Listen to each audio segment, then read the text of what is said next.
Bismillahirrahmanirrahim. Assalamualaikum warahmatullahi wabarakatuh. Nama saya Putri Fatin Amira Akila binti Jasman. Nomor matriks BQ22160037. Hari ini saya akan membentangkan tentang final year project saya, yaitu yang bertajuk Fiqh Wanita Memahami Perbezaan Antara Darah Haid dan Istihadah untuk meningkatkan kesedaran amalan ibadah dalam kalangan mahasiswi Universiti Malaysia Sabah. Yang pertama ialah pengenalan.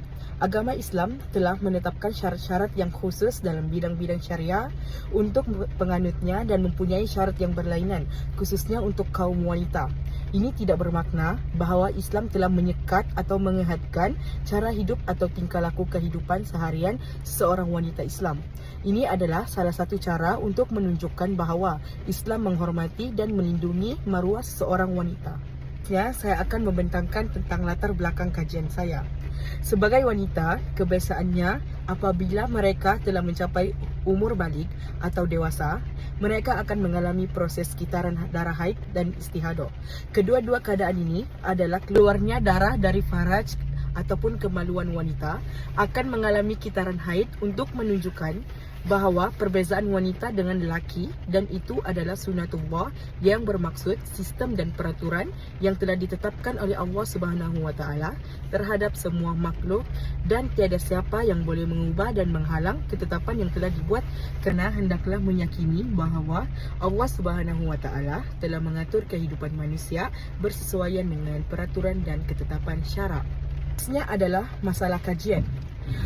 Yang pertama adalah kurang mengetahui apa itu konsep perbezaan, ciri-ciri darah haid dan istihadah dalam kehidupan mereka berlandaskan perspektif Islam. Kebanyakan daripada mereka hanya mengetahui darah haid datangnya sebulan hanya sekali dan tidak mengetahui bila datangnya darah istihadah itu. Hal ini demikian, mereka hanya mengambil mudah atas isu ini kerana menganggapnya sebagai satu isu yang kecil dan tidak mempengaruhi kehidupan seharian mereka serta amal ibadah mereka. Yang kedua adalah mahasiswi yang kurang ambil kesedaran secara lebih mendalam bagi aspek kesihatan yang berkaitan dengan darah haid dan istihadah. Sebagai mahasiswi, seharusnya mereka mengambil tahu tentang aspek kesihatan mereka secara lebih mendalam. Perkara inilah yang mendorong mereka untuk lebih terus sehat kerana mereka peka dengan kesihatan mereka, sedangkan apabila datang haid mereka akan mengalami senggugut dan akan mengakibatkan aktiviti harian mereka terbatas. Terusnya metodologi kajian yang saya gunakan dalam kajian ini adalah yang pertama iaitu temu bual, iaitu menemu bual mahasiswa UMS berkenaan dengan isu ini, dan yang kedua ialah dokumentasi, merujuk artikel-artikel terdahulu untuk mengetahui lebih lanjut tentang darah haid dan istihadah. Terusnya adalah objektif kajian. Objektif kajian pertama saya ialah mengenal pasti perbezaan ciri-ciri darah haid dan istihadah. Yang kedua adalah menilai kesan terhadap amalan ibadah pelajar tentang darah haid dan istihadah. Dan yang terakhir adalah meningkatkan kesedaran dalam aspek kebersihan berkaitan darah haid dan istihadah. Menurut artikel-artikel yang lepas, terdapat sorotan literatur yang saya dapati. Yang pertama adalah menurut Shah 2017, masih kurangnya pemahaman wanita tentang darah haid dan istihadah seperti cara membezakan kedua darah tersebut apabila wanita sudah memasuki masa akil balik. Namun tidak semua dari mereka yang faham mengenai pembahasan ini kerana hukum mengenai darah haid dan istihadah berkesinambungan dalam ibadah yang dilakukan oleh wanita dalam aktiviti hariannya. Dalam hal sifat darah, hal-hal yang diharamkan selama darah tersebut mengalir, dan bahasan penting lainnya yang harus difahami oleh seluruh wanita di muka bumi ini. Menjadi permasalahan yang serius bagi wanita untuk mampu memahami antara haid dan istihadah kerana semuanya berkaitan dengan produktiviti wanita dan sangat berimplikasi terhadap banyak ketentuan agama yang berkaitan dengan perempuan yang baik dalam segi aspek ibadah, muamalat dan maupun munakahat. Sorotan literatur yang kedua adalah Al-Saqaf 2021 menyatakan bahawa apabila perempuan suci daripada haidnya 5 minit sebelum habis waktu solat asar, maka dia wajib solat asar. Begitu juga solat zuhur jika memenuhi syarat-syaratnya.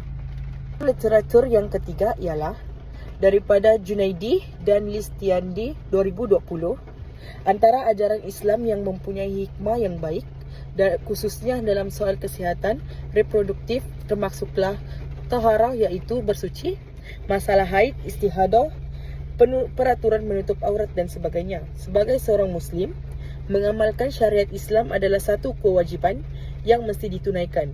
Namun, belum tentu seorang Muslim itu memahami setiap pelajaran yang terkandung dalam setiap ajaran dan syariat Islam. Contohnya, isu taharah iaitu bersuci, mempunyai hikmah berkenaan kesucian dan kebersihan individu. Tingkah laku hidup bersih dan sehat perlu dijalankan oleh setiap orang, terutamanya remaja, kerana zaman remaja merupakan tempoh yang penting dalam kehidupan di mana remaja tumbuh dan mula berkembang. Dan yang terakhir adalah kesimpulan.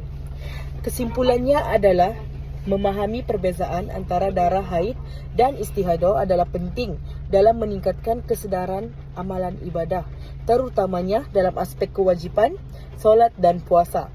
Darah haid merupakan darah yang keluar dari rahim wanita sebagai tanda kedatangan haid, dan ia memiliki hukum tertentu dalam Islam, seperti tidak boleh melaksanakan solat dan puasa selama haid.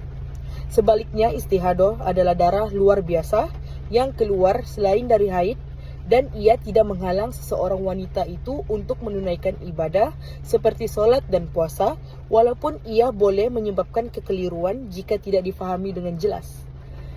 Pengetahuan yang mendalam tentang perbezaan ini akan membantu wanita dalam menjalani kehidupan beribadah dengan lebih tepat, tanpa ragu atau khilaf, serta memastikan mereka sentiasa dalam keadaan suci ketika melaksanakan ibadah yang diwajibkan.